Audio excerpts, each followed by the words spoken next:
Okay, I'd like to welcome Ricky Wood, director of Sawney, Flesh of Man.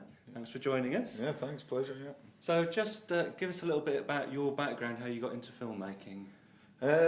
Well, it started off, my dad, he's started off as a cameraman, and then he started his own business making corporate films and commercials and things. So I left school at 16 and I've been doing it for 22 years now. Started off doing camera work, sound, editing, then drifted into directing. Yeah. Made a short film back in 2007, doing quite well, and we thought, let's have a crack at making a feature film. Okay, so for people that haven't seen the film, just give us a little brief synopsis. It's based on a kind of true story, a true Scottish legend, is that right? Yeah, it's based on a Scottish legend of Sawney, and it's quite well known throughout the world, and people say that the original Hills of Eyes movies is based on it, but Americanised. Right. And it's about Sawney, him and a woman called Black Agnes. They basically started a family, they lived in a cave, and the clan grew to 48 members, right. And through incest, you know, so you've got father, daughter, son, grandchild, you know, all in this cave. But they were eventually hunted down by the king, and King James VI of Scotland, and executed without trial, you know, and burned and cut to pieces, sort of thing, you know. And so we've based it loosely on a modern day version, and Sawney, he sort of hunts these cities of Scotland in his black cab, because we're thinking, what's the best way to get a young girl in, young female into your car, you know, without actually pulling her in, just a cab on a Saturday night, and they get in, and he takes them off to his den, and where they torture them and eat them, and there's a family of them, so it's a modern take on what Sawney might do today. Right. And was it difficult to kind of raise the financing for the production? How did you... Yeah, it was difficult. There's no sort of financing as such. We've sort of done it as we go. What we do for a day job, if you like, is we've got a corporate business. Right. We do corporate films and local TV commercials, and that's why the production's taken about 2.5 years. So we've done it in blocks and weekends. Very small crew, probably about 5 of us, sometimes 2 of us, myself and my brother, out shooting some shots, and so we do that, we work, we save up the funds, we shoot another block, get everyone up, so it's been a bit of nightmare continuity, actors changing weight and hairstyles and all sorts, but we got there. So yeah, and it's very much a family production, isn't it, because your dad wrote the script, is that right? Yes, that's right, yeah.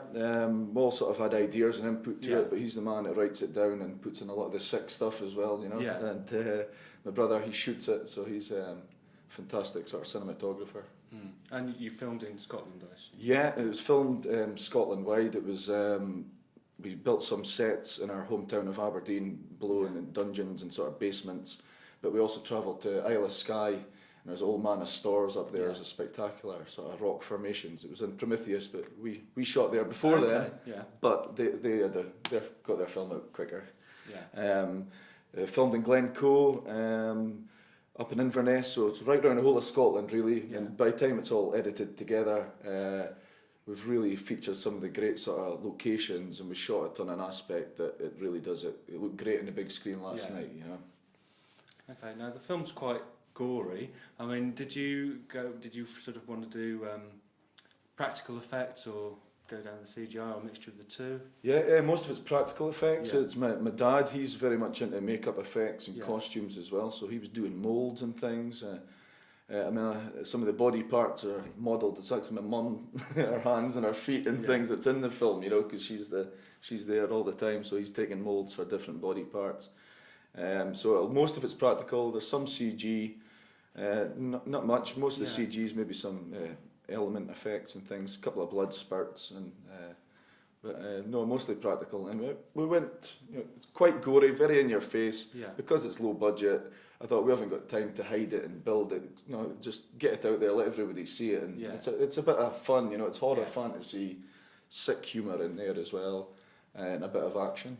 And is that the kind of film that you're into yourself? I mean, what kind of influences? Well, I mean, I love all sorts of films, and then from fantasy, science fiction, you know, the Lord of the Rings, Star Wars movies I've sort of been brought up with, and Indiana Jones, you know, so I love adventure, sort of fantasy, not really into so much the social realism films that tend to come out of low budget films from Scotland, you know, very depressing, council estates, and we just thought, oh no, we don't want to do that. Yeah. And I think that's why it's done so well in America. Americans seem to be really lapping it up, you know. Yeah.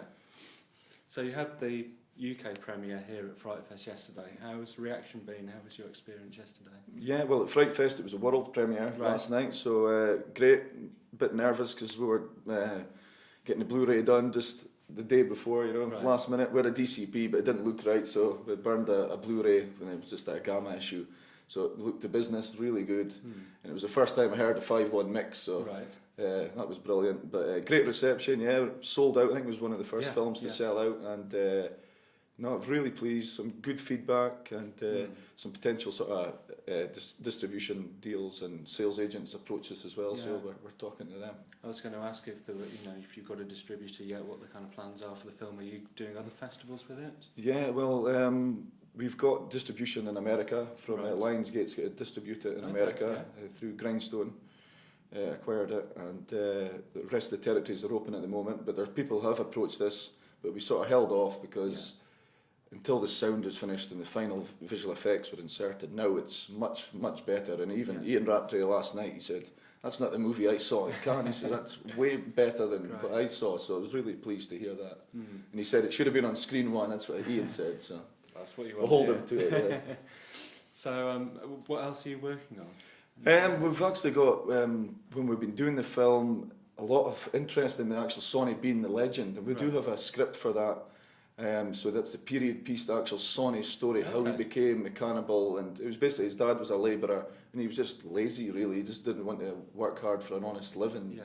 And I'm fascinated by the story, but we'd like a bit of budget for that, so we get the horses and castles, you know, build the villages and a really great set for the cave, and we've got to get 48 of a clan somehow, you know, of all these inbred cannibals. So I'd love to do that one, and we've got a couple of other ideas along the sort of lines of Sawney, modern day Scotland, based on budget again, fantasy, over the top again, sort of fun, sort of horror films as well. So great.